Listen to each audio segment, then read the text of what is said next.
This is Steve Adubato. It's my honor to welcome for the first time with us talking about an incredibly important health-related topic. Dr. Laurie Jacobs is chair and professor, Department of Internal Medicine at Hackensack Meridian School of Medicine and Hackensack University Medical Center. HMH is one of the major healthcare systems supporting what we do. Dr. Jacobs, long haulers, I've been hearing it more and more. My younger sister, Michelle, will not be upset at me disclosing this. I have the okay. She's a long hauler. She had COVID early on. She's still dealing with it. For those who have tested positive and been treated for COVID, what is a long hauler and why does it matter so much?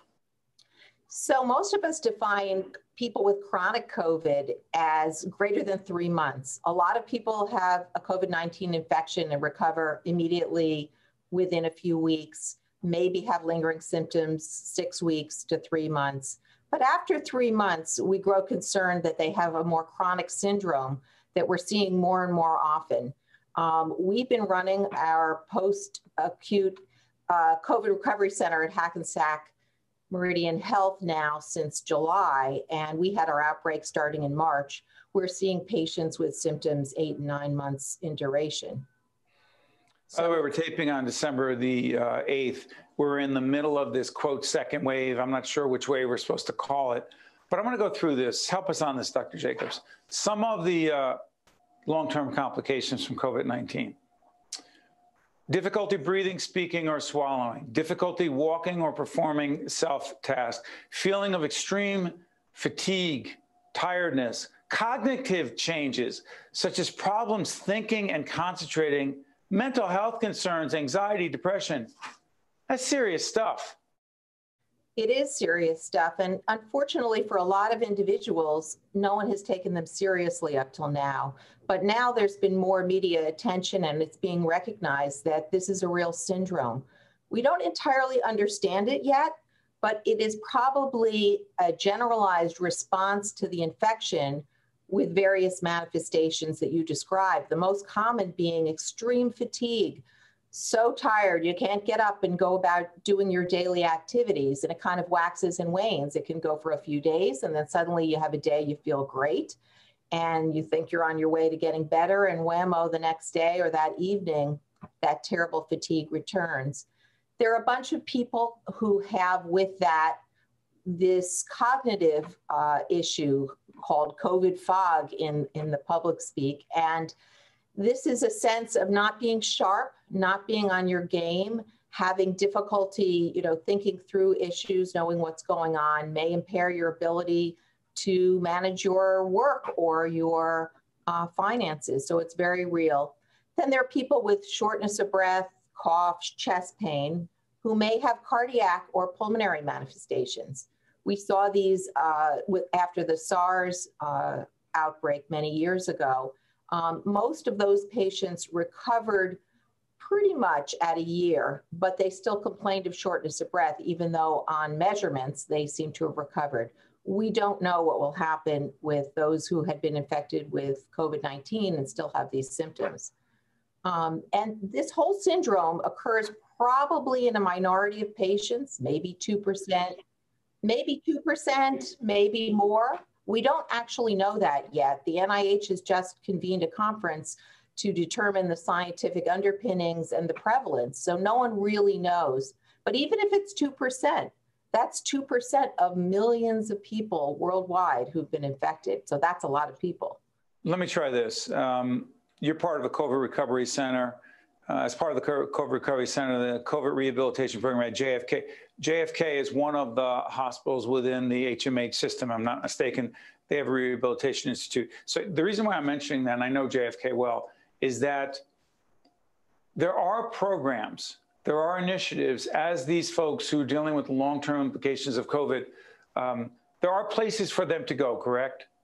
Yes, so we've set up a multi-pronged program. There's a general intake number, 833-565-0405, and we evaluate. Do it again, doctor. Do it again. 833-565-0405.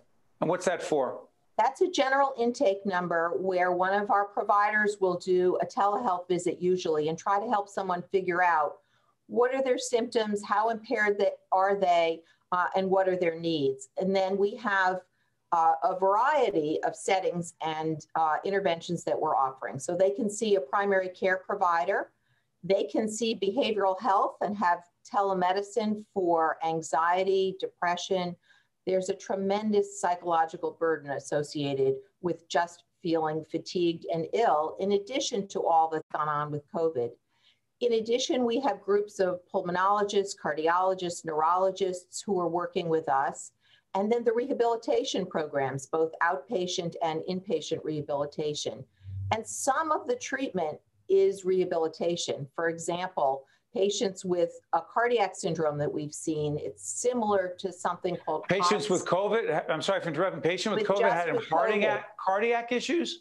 They can have cardiac issues, but we don't know the extent of it or how long it will last. There are some studies that show that they had inflammation of the heart muscle or the lining of the outside of the heart a couple of months afterward. But that may resolve, we don't know. But then there are individuals who have palpitations and lightheadedness so bad that they have to lie down, they can't do their activities. And some of those patients are treated with rehabilitation as well as cardiac interventions.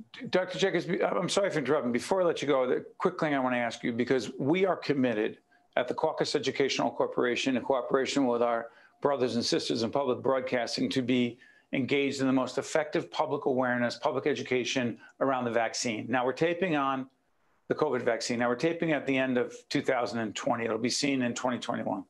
What's the message you have for those out there who are skeptical? Some have legitimate questions about it. What would you say? I think this is a very serious disease. Even if you had a mild case, you could have severe post-COVID syndromes. The best thing is to prevent getting this disease. Vaccines have been the way that we have prevented disease for decades in the world and has prevented more disease than medical treatments. This is a very serious disease, and prevention is our best way out of this. Are you going to take it? Are you going to take it? Absolutely. Would you do it publicly, doctor? Would you do it publicly to send a public message? Absolutely. I think it's critical. It's interesting. We're going to be talking to, we actually talked to Dr. Sharif Al-Nahal over at University Hospital, who told us that a significant percentage of their clinicians are skeptical. It seems to me that the public awareness campaign, I'll get off my soapbox right after this, is not only with the general public, but with clinicians, because people are going to watch what you and your colleagues do. And Dr. Laurie Jacobs, the chair, professor, Department of Internal Medicine at Hackensack Meridian School of Medicine and Hackensack University Medical Center. I want to thank you so much for joining us. We appreciate it. All the best. Thank you, Steve. Appreciate it. I'm Steve Adubato. We'll be right back.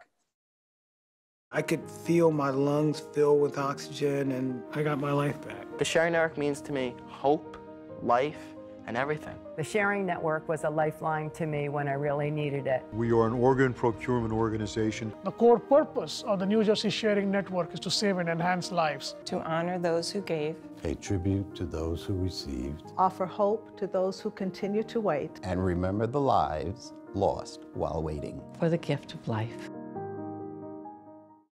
Also brought to you by the New Jersey Education Association, New Jersey Sharing Network, MD Advantage Insurance Company, the New Jersey Economic Development Authority, Operating Engineers, Local 825, New Jersey Board of Public Utilities, Clean Energy Program, the Northward Center, and by the Adler Aphasia Center, enriching the lives of people with aphasia, their families, and communities.